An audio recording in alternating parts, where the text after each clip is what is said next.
If you're thinking about selling your double wide, make sure you know where your title is, because a lot of people just assume if they have a mortgage that the mortgage company is holding it.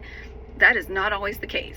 State of West Virginia, if you have a mobile home or a double wide, you are required to get a title because it originally comes to you on a trailer and they just require one, unfortunately. If you have paid off your property, there's a good chance you have the title.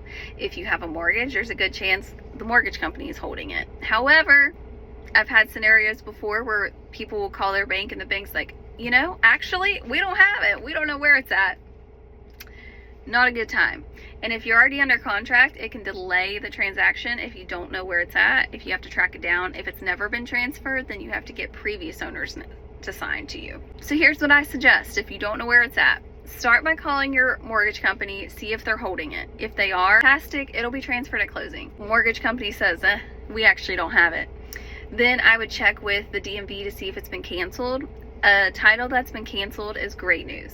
It means that the double wide's sitting on a permanent foundation, and the DMV says, we view this as real property being permanently affixed to the land. Great, you will never need a title again. It's recorded at the courthouse. That's fantastic news and best case scenario. If the DMV doesn't have that information and they say, we can't find anything in your name, we have no records of it being canceled, you're going to have to search previous owners' names. If you know the previous owners, you can always contact them and say, hey, do you have the title? If they're like, no, we don't know of having one, you're going to have to do a search request with the DMV and search previous owners' names to see if anything comes back.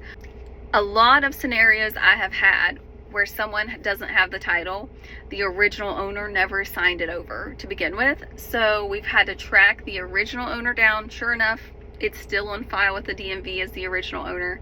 We've had to track them down, cross state lines, get them to sign. Thankfully they did, and get the title transferred. My good friend of mine actually had one that the person died, the original owner, so I'm pretty sure it had to be a family member or an executor of the estate. It was a whole ordeal. So before you sell your double wide, just know where your title is. It'll save so much time.